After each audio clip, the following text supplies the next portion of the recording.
Welcome back my YouTube channel पर नए हैं तो चैनल सब्सक्राइब कर दीजिए और लाइक कमेंट जरूर करें।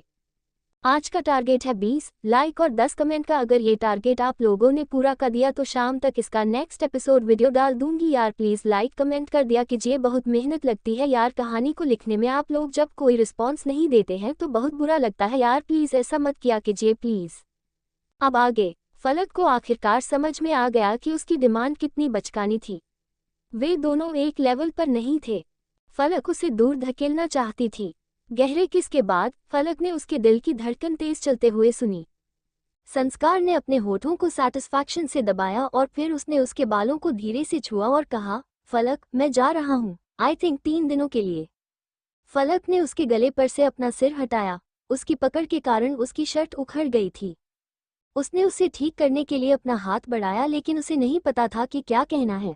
उसने केवल हाँ के साथ जवाब दिया। वहां का माहौल शांत लेकिन मधुर था। संस्कार उसके गाल पर एक किस देने के लिए आगे झुका।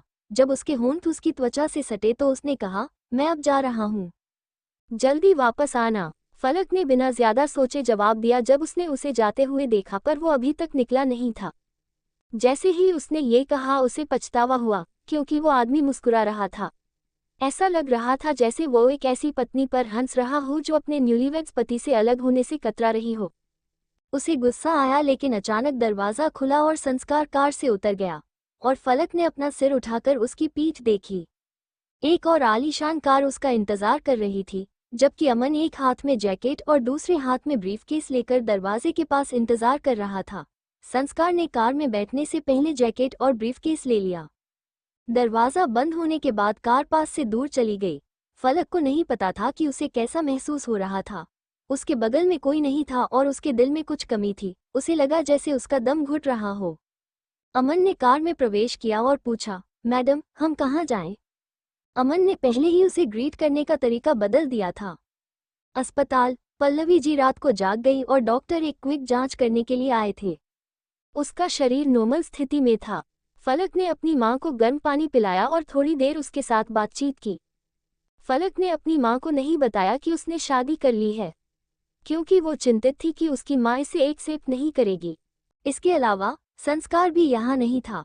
वो चाहती थी कि उसकी मां संस्कार से अपनी मां का परिचय कराने से पहले ठीक हो जाए। उसे पूरा भरोसा था कि उसकी मां संस्कार जैसा अच्छा आदमी पसंद करेगी। फलक अपनी मां के सो जाने के बाद अपने कमरे में लौट आई। वो बिस्तर पर लेट गई, लेकिन करवटें बदलती रही। उसे नींद नहीं आ रही थी। उसने अपना फोन पकड़ने के लिए हाथ बढ़ाया। वो लंदन पहुंच गया होगा है ना? क्या मुझे उसे मैसेज करना चाहिए? फलक मन में सोचते हुए बोली। उसने पहले ही बहुत सोच लिया था। सच कहें तो उन्होंने प्यार की वजह से शादी नहीं की थी। उन्होंने और लोगों की तरह प्यार के लिए सीरियस प्रॉमिस भी नहीं किए थे। वो अपनी शादी की स्थिति को समझ नहीं पा रही थी और उसे नहीं पता था कि फ्यूचर में उसके साथ कैसे तालमेल बिठाया जाएगा। वो बिस्तर पर लेट गई और एक मैसेज टाइप किया। सबसे पहले वो पहले से ही सोच रही थी कि उसे किस नाम से बुलाया जाए, लेकिन उसने उस विचार को एक तरफ रख दिया और सीधे मुद्दे पर आ गई। मैं पूछना चाहती हूँ कि क्या हमारी शादी के लिए आपकी कोई मांग है? जैसे आप कितने समय तक शादी करना चाहते हैं? क्या हम एक दूसरे के निजी जीवन में शामिल होते हैं या नहीं? बेशक हमारे रिश्ते में आपके महान योगदान के कारण मैं कोई बॉयफ्रेंड नहीं रख सकती, लेकिन मैं आपको गर्लफ्रेंड बनाने से नहीं रोकूंगी। अंत में मैं अपनी माँ की देखभाल करना चाहती हूँ। जब तक मैं अपनी माँ के साथ रहूँ, आप अपना काम कर सकते हैं। फलक ने मैसेज भेजने से पहले उसने कुछ बार उसको दोहराया। उसे नहीं पता था कि वो क्या जवाब देगा और उसने अपनी नज़र स्क्रीन पर टिका दी। 5 मिनट बाद डिंग, उसने जवाब दिया। मैं एक्स्ट्रा मैरिटल अफेयर बनाने की प्लान नहीं बना रहा हूँ और न ही तलाक लेने की योजना बना रहा हूँ। माँ के अस्पताल से छुट्टी मिलने के बाद वो और तुम मेरे साथ रहोगी। उसका मैसेज छोटा और सीधा था, बिल्कुल जैसे वो हमेशा करता है। फलक ने मैसेज पढ़ते ही शर्म से लाल हो गई। उसका मतलब साफ था कि वो अपनी पूरी जिंदगी उसके साथ बिताना चाहता था और उसने वादा किया था। पिछले 3 सालों में उसने कई लोगों को शादी के मंडप में आते जाते देखा था। दरअसल शादी बहुत ही सांसारिक होती है। कई लोग कार और संपत्ति जैसे भौतिक कारकों के कारण टूट जाते हैं। उसने एक बार सोचा था कि अगर वो शादी करती है तो वो जरूर अपनी माँ को साथ ले जाना चाहेगी और अपनी माँ की देखभाल करेगी। अगर वो आदमी इस बात से नाखुश होता तो वो शादी ही नहीं करती। हालांकि जिस तरह से उसने अपनी माँ को अपनी माँ के रूप में बताया, उससे उसकी सारी इनसिक्योरिटी दूर हो गई। जहाँ तक बात है मेरे साथ रहो, फलक पलटी खाकर बिस्तर पर लेट गई। मेज की रोशनी उसकी खूबसूरत आंखों पर पड़ रही थी और उसकी आंखें बहुत चमक रही थीं। उसने अपना निचला होंठ काटा और मुस्कुराए। वो करवट लेकर लेट गई और दूसरा मैसेज लिखने लगी। हकीकत में मैंने आपकी घड़ी तोड़ दी। अब समय आ गया है कि वो ईमानदार बने। उस आदमी ने बहुत जल्दी जवाब दिया। बस कुछ ही सेकंड में उसका फोन चमक उठा और उसने संदेश पढ़ने के लिए फोन को अनलॉक कर दिया। सिली गर्ल, अगर घड़ी नहीं होती तो मैं तुम्हें कॉल करने का क्या बहाना बनाता। मैं अभी लंदन आया हूँ और मुझे काम करना है। गुड गर्ल बनो और सो जाओ। Good night. फलक अपने बिस्तर पर बैठ गई। उसका क्या मतलब था? उसने जानबूझकर कमरे में घड़ी छोड़ दी ताकि वो उसे कॉल कर सके और डेट कर सके। इस आदमी ने इसकी योजना पहले से बनाई हुई थी। Naughty, very naughty. फलक अपने बिस्तर पर वापस गिर गई और उसने अपने चेहरे पर कंबल खींच लिया। वो खुद को रोक नहीं पाए और हंस पड़ी। वो इस बात को लेकर स्पष्ट क्यों नहीं था कि वो उसका पीछा करना चाहता था। अचानक घड़ी की रिपेयरिंग के लिए आए अमाउंट के बोझ से दबकर वो तो मर ही जाती। क्या उसे पता था कि वो कितने समय तक स्ट्रेस में रही है? दरअसल वो गुड नाइट का जवाब टेक केयर कहकर देना चाहती थी, लेकिन उसे डर था कि इससे वो परेशान ना हो जाए, इसलिए उसने ऐसा नहीं किया। उसने अपना फोन तकिए के पास रख दिया और आंखें बंद कर ली। उसकी माँ ठीक हो गई और वो पूरे मन से काम पर लग गई। ओह, और मिसेज जिंदल गुड विशेस। फलक ने अपने होठों के कोनों को उठाया और खुशी से बिस्तर पर सो गई। रात को अच्छी नींद लेने के बाद सुबह फलक पूरी तरह से तरोताजा महसूस करते हुए उठी। उसे फिर से जीवंत महसूस हुआ। अपना चेहरा धोने और कुल्ला करने के बाद वो अपनी माँ से मिलने चली गई। उसने अपनी माँ की पीठ के पीछे तकिया रख दिया क्योंकि डॉक्टर ने कहा था कि वो अब खाना खा सकती है। इसलिए अस्पताल ने उसे दलिया का कटोरा दिया। प्रोफेशनल नर्स उसकी माँ को खाना खिला रही थी।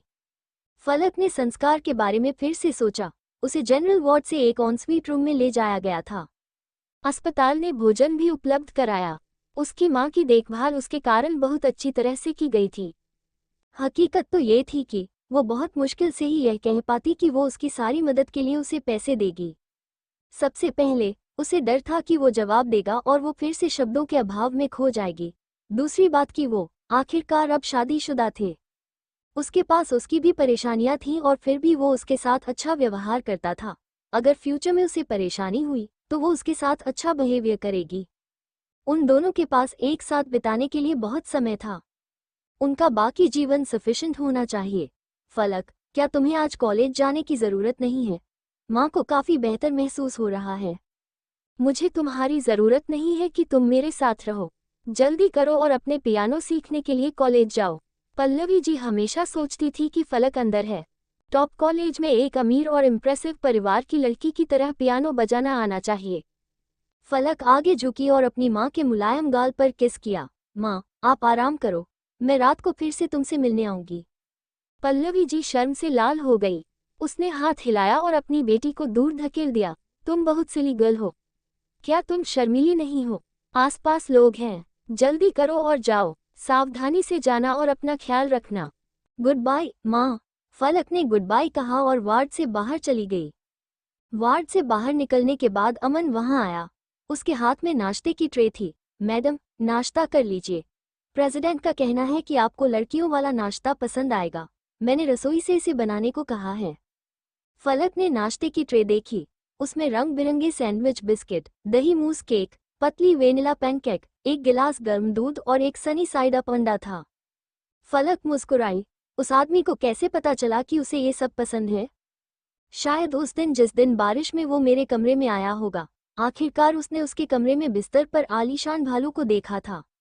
ईमानदारी से कहूं तो संस्कार ने सही कहा। जब वो मिश्रा परिवार की बेटी थी तो वो बहुत ही नखरेबाज थी। उसे मक्खन वाली मीठी चीजें पसंद थीं। दुर्भाग्य से पिछले 3 सालों से वो ठीक से नहीं जी रही थी। वो अपनी पसंद लगभग भूल चुकी थी। वो अस्पताल में थी, फिर भी सब कुछ वो उसे बिगाड़ रहा था। डिलिशियस नाश्ता देखकर फलक को बहुत भूख लगाई। उसे मना करना गलत लगा, इसलिए उसने नाश्ते की ट्रे संभाली और कहा, थैंक यू। वो मुड़ी और अपने कमरे में वापस चली गई। जब वो अंदर गई तो उसका फोन बज उठा। उसने फोन उठाया और दूसरी तरफ से एक प्यारी सी औरत की आवाज आई। हेलो, क्या यह मिस फलक है? हेलो। विपुल वाजपेयी। डायरेक्टर वाजपेयी भारत रिपब्लिक के शुरुआती वर्षों के दौरान एक फिल्म सेट को फिल्माने की तैयारी कर रहे हैं। वॉका स्ट्रीट। डायरेक्टर वाजपेयी ने आज स्टूडियो में स्क्रीन टेस्ट के लिए मिस फलक को इनवाइटेड किया है। विपुल वाजपेयी। डायरेक्टर वाजपेयी। फलक जवाब देना भूल गई क्योंकि वो अभी भी बहुत हैरान थी। विपुल वाजपेयी को ताइवानी फिल्म का पिता माना जाता था। वे 1998 में अपनी पहली सस्पेंस जासूसी फिल्म में निवेश करने के लिए भारत आए थे। ये फिल्म पूरे भारत में मशहूर हुई थी। तब से वे फिल्मों के दोहरे गांटर बन गए। प्रतिष्ठा और बॉक्स ऑफिस बिक्री। डायरेक्टर वाजपेयी ने लगातार कुछ प्रमुख फिल्में बनाई और हर एक फिल्म एक नई मशहूर अभिनेत्री को सुर्खियों में ला देती थी और वे हमेशा फिल्म जगत में एक बड़ी हस्ती बन जाती थी। यह अफसोस की बात थी कि डायरेक्टर वाजपेयी का स्वभाव अजीब था और उन्होंने ज्यादा फिल्में नहीं बनाई। पिछले 2 सालों से वे चुप थे और चुप रहने की कोशिश कर रहे थे। फलक को यकीन नहीं हो रहा था कि उन्हें डायरेक्टर वाजपेयी ने स्क्रीन टेस्ट के लिए इनवाइटेड किया है। हेलो मिस फलक, क्या आप सुन रही हैं? क्या आपके पास आज स्क्रीन टेस्ट के लिए समय है? Hello hello. अर्पित अलका को स्ट्रीट वॉकर्स के स्टूडियो में लेकर आए। निर्देशक वाजपेयी ने निर्माता के साथ स्क्रिप्ट पर चर्चा करते समय अपना चश्मा पहना हुआ था। Hello director Vajpayee. अर्पित आगे आए और पोलाइटनेस से उनका ग्रीट किया। निर्माता रुक गया जबकि डायरेक्टर वाजपेयी ने अपना चश्मा उतार दिया और धीरे से खड़े हो गए। उस साल डायरेक्टर वाजपेयी 60 साल के हो गए थे। हालांकि उनके सिर पर सफेद बाल थे, लेकिन वे एनर्जेटिक दिख रहे थे। उन्होंने एक ऐसा पहनावा पहना था जिसमें ग्रे स्पोर्ट्सवियर और एक आर्टिस्टिक ऑरा था। डायरेक्टर वाजपेयी 60 साल के हैं। हालांकि उनके बाल सफेद हैं, लेकिन वे बहुत फुर्तीले हैं। उनका लंबा शरीर ग्रे स्पोर्ट्सवेयर पहने हुए हैं। उनकी हड्डियों से साहित्यिक और स्वाद झलकता है। अर्पित, बहुत समय हो गया मिले हुए। मैं अभी मैं लीव पर आया हूँ। इतनी जल्दी तुम्हारी खबर की उम्मीद नहीं थी। डायरेक्टर वाजपेयी हल्के से मुस्कान दिए। डायरेक्टर वाजपेयी का मेन लीड भारत में आना न केवल अच्छी खबर है, बल्कि मेन लीड फिल्म जगत छोड़ने के 5 साल बाद आपकी पहली नौकरी भी है। मीडिया बारीकी से देखती रहती है। अर्पित की चिकनी चुपड़ी चापलूसी पर वाजपेयी ने कंधे उचकाए और हंस दिए। जब अर्पित ने देखा कि ये समय सही है, तो उसने अलका को, जो उसकी बाहों में थी, डायरेक्टर वाजपेयी से मिलवाया। डायरेक्टर वाजपेयी, ये अलका है, मेरी गर्लफ्रेंड। अलका की आंखों में उम्मीद की चिंगारी जल रही थी और वो सम्मान दिखाने के लिए जल्दी से हाथ जोड़कर नमस्ते किया। उसने प्यार से उसकी तारीफ की। नमस्ते डायरेक्टर वाजपेयी, मैं आपकी फिल्में देखती हुई बड़ी हुई हूँ। आज मुझे आपसे मिलने का सम्मान मिला है। मुझे उम्मीद है कि मैं फ्यूचर में डायरेक्टर आपसे कुछ सीख पाऊंगी। डायरेक्टर वाजपेयी की गंदी और तीखी नज़रों ने अलका की आंखों को देखा और अर्पित की ओर मुस्कुराए। अर्पित की नज़र हमेशा अच्छी रहती है। डायरेक्टर वाजपेयी द्वारा प्रशंसा किए जाने पर अलका ने तुरंत एक धूर्त और शर्मीली मुस्कान दिखाए और अपनी आंखों में गर्मजोशी के साथ अर्पित को देखा। इस मंडली में हर कोई जानता है कि डायरेक्टर वाजपेयी सख्त हैं और शायद ही कभी दूसरों की प्रशंसा करते हैं। अर्पित के चेहरे पर भी चमक आ जाती है और वो अलका को अधिक स्नेह और मिठास के साथ देखता है। डायरेक्टर वाजपेयी ने दोनों के बीच बातचीत को देखा और कहा, अर्पित की नज़र हमेशा अच्छी रहती है और उसे ऐसी गर्लफ्रेंड मिली है जो ड्रामा से भरपूर है। अर्पित और अलका स्तब्ध रह गए। अर्पित, बस आप इधर उधर देखिए, मुझे कुछ काम है, इसलिए मैं तुम्हारे साथ नहीं आऊँगा। ये कहते हुए वाजपेयी ने आह भरी और निर्माता के साथ काम पर चर्चा जारी रखी। अर्पित के चेहरे पर एक बदसूरत भाव था। नाटक से भरा से उसका क्या मतलब था? एंटरटेनमेंट वर्ल्ड में कोई भी बड़ा आदमी उसके दर्जे के किसी व्यक्ति के साथ ऐसे बात करने की हिम्मत नहीं करता। लेकिन चूंकि उसे एक एहसान की जरूरत थी, इसलिए अर्पित को थोड़ा खांसना पड़ा, अपने मुंह के कोने को खींचना पड़ा और कहना पड़ा, डायरेक्टर वाजपेयी, मैंने सुना है कि आपकी film wind and dust selection के लिए हीरोइन फिल्म है। अलका डेब्यू करने वाली है। मुझे यकीन है कि आप उसे ये मौका दे सकते हैं। वो धीमी आवाज में बोला। वाजपेयी ने अपने हाथ में स्क्रिप्ट देखी, लेकिन ऊपर नहीं देखा। क्या आपकी गर्लफ्रेंड ने पिंक ब्यूटी की भूमिका नहीं ली है? अगर वो बड़ी धूम मचाना चाहती थी, तो मुझे डर है कि मेरी फिल्म उसे निराश कर देगी। ये सब बहाना है, किसी को इसका एहसास नहीं है, लेकिन विपुल वाजपेयी की फिल्मों में एक्टिंग करने वाले सभी नायक जल्दी ही पॉपुलर हो गए हैं। उनकी फिल्मों का निर्माण मूल्य बहुत बढ़िया है। मुख्य भूमि के फिल्म जगत को देखे तो कोई भी उनके काम के सामने खड़ा नहीं हो सकता। यदि वो अपना चेहरा बेचने को तैयार है तो अर्पित को पूरा विश्वास है कि अलका को फर्स्ट कैटेगरी की एक्ट्रेसेस की कैटेगरी में धकेल दिया जाएगा। उन्हें अपने डायरेक्टर की सफलता के साथ जल्द से जल्द सम्मानित किया जाएगा। डायरेक्टर वाजपेयी, मैं अर्पित इसके लिए लड़ना चाहता था, लेकिन वाजपेयी ने स्क्रिप्ट ली, दरवाजे की ओर देखा और मुस्कुराया। माफ करना अर्पित, जिस हीरोइन को मैंने इनवाइटेड किया था वो आ गई है। अर्पित और अलका ने एक साथ दरवाजे की ओर सिर घुमाया। उस पल उनकी पुतलियां सिकुड़ गईं और उनके शरीर अकड़ गए। ये फलक है। फलक स्टूडियो की ओर दौड़ी। उसे उम्मीद नहीं थी कि वो अर्पित और अलका से मिलेगी। दुनिया बहुत छोटी है, ये जितनी शत्रुतापूर्ण है उतनी ही सहयोगपूर्ण भी है। फलक स्टूडियो की ओर दौड़ी। उसे उम्मीद नहीं थी कि वह अर्पित और अलका से मिलेगी। दुनिया बहुत छोटी है, ये जितनी दुश्मनी है उतनी ही कोइंसिडेंटल भी है। वो उत्सुक थी। उसे नहीं पता था कि अलका को क्या सहना पड़ा था। उसके हाथ मुट्ठियों में बंधे हुए थे और उसकी नाराजगी और नफरत से भरी आंखें उसे 1000 चाकुओं से काटने के लिए आतुर थीं। अर्पित के सुअर के जिगर के रंग को देखकर फलक समझ गई कि ये दुष्ट जोड़ी शायद डायरेक्टर वाजपेयी के साथ कुछ काम करना चाहती थी, लेकिन दरवाजा बंद है। फलक ने अपना सिर उठाया, अपनी छाती को ऊपर उठाया और डायरेक्टर वाजपेयी के पास गई। वो उदार और डेवोटी थी। उसने आवाज लगाई, हेलो डायरेक्टर वाजपेयी, मेरा नाम फलक मिश्रा है, मैं ऑडिशन देने आई हूँ। निर्देशक वाजपेयी ने फलक को ऊपर से नीचे तक देखा और सिर हिलाया। उसने अपनी आंखों से अलका की ओर इशारा किया। अर्पित अभी अपनी गर्लफ्रेंड के साथ आया था, उसे वांड एंड डस्ट की मुख्य नायिका की भूमिका दिलाने के लिए। जब फलक आई तो आपको देखना चाहिए था कि क्रू ने उसे किस तरह से देखा। अब आप अर्पित को बताएं, मैं इस बात पर सहमत क्यों नहीं होता कि उसकी गर्लफ्रेंड को ही मुख्य नायिका की भूमिका निभानी चाहिए। फलक का दिल जल रहा है। डायरेक्टर वाजपेयी उसकी नफरत को बुला रहा है, लेकिन वो जानती थी कि डायरेक्टर वाजपेयी ने हवा और धूल के बारे में उसकी समझ का परीक्षण करने का भी अवसर लिया। फलक ने सीधे अलका की ओर देखा और उसकी चमकीली पानी भरी आंखें ऐसा लग रहा था जैसे कह रही हूं कि डायरेक्टर वाजपेयी ने पूछा है, इसलिए मैं विनम्र नहीं रहूंगी। विंड एंड डस्ट मुख्य रूप से एक साधारण और दयालु 17 वर्षीय लड़की के बारे में है जो शंघाई बीच की मुख्य डिस्पैचर बन गई और एक ऑफिसर से प्यार करने लगी। बाद में जब युद्ध छिड़ गया तो अधिकारी युद्ध के मैदान में चला गया और लड़की ने 24 से 64 साल की उम्र तक 40 साल तक उसका इंतजार किया। सबसे पहले मिस्टर गोयनका की लवर सफिशिएंट सुंदर नहीं है। वो फंदाई द्वारा सप्ताह के दिनों में उसके नाजुक मेकअप और कपड़ों की देखभाल किए बिना पक्षी की शुद्ध सुंदरता का मुकाबला नहीं कर सकती। दूसरे, मिस्टर गोयनका की गर्लफ्रेंड सफिशिएंट रूप से टेम्परामेंटल नहीं है। उसका कैरेक्टर इज ग्रेट कोल्ड है और उसका दिल अकेला है। मिस्टर गोयनका की गर्लफ्रेंड बहुत अश्लील है। अंत में जो 40 साल तक इंतजार करता है वो कोई ऐसा व्यक्ति नहीं है जो फेम और धन की इच्छा रखता हो, जो अपेक्षाओं से भरा हुआ कार्य करता है। ये सब व्याख्या के बारे में है। उस लड़की के पास कोई चेहरा नहीं है, कोई ऑरा नहीं है और कोई सेल्फ डेवलपमेंट नहीं है। वो न केवल पक्षी की भूमिका निभाने के लिए अनसूटेबल है बल्कि वास्तव में नुकसान में है। फलक ने कंक्लूजन निकाला। फलक ने ये सब बमुश्किल एक ही सांस में कह दिया। उसने इतने सारे लोगों के सामने अलका की आलोचना करने का बेशर्मी से मौका लिया।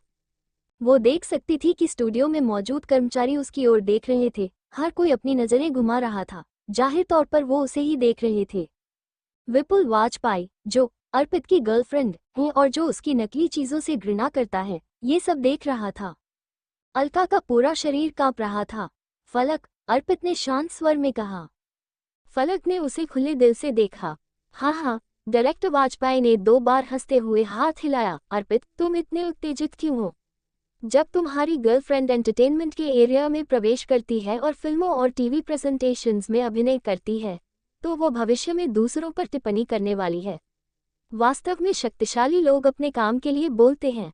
जब निदेशक वाजपेयी बोल रहे थे तो अर्पित को अपना संयम पुनः प्राप्त करने के लिए गहरी सांस लेनी पड़ी। फलक, चलो ऑडिशन के लिए चलते हैं।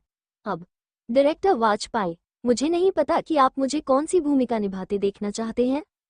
तेज कदमों से और फलक के चेहरे पर तीखी नजर डालते हुए वाजपेयी ने मीनिंगफुल अंदाज में मुस्कुराते हुए पूछा, फलक, आपको क्या लगता है कि आप कौन सी भूमिका निभा सकती हैं? फलक कुछ शर्मीली थी। डायरेक्टर वाजपेयी, मैं जानती हूँ कि मेरे पास ज्यादा अनुभव नहीं है और मेरे पास ऐसा कोई काम नहीं है जिसे मैं संभाल सकूं। अलका ने इस हल्की सी हिचकी को नोटिस किया। लेकिन फलक ने हिम्मत से डायरेक्टर वाजपेयी की आंखों में देखते हुए बोली, लेकिन प्लीज मुझे एक मौका दे।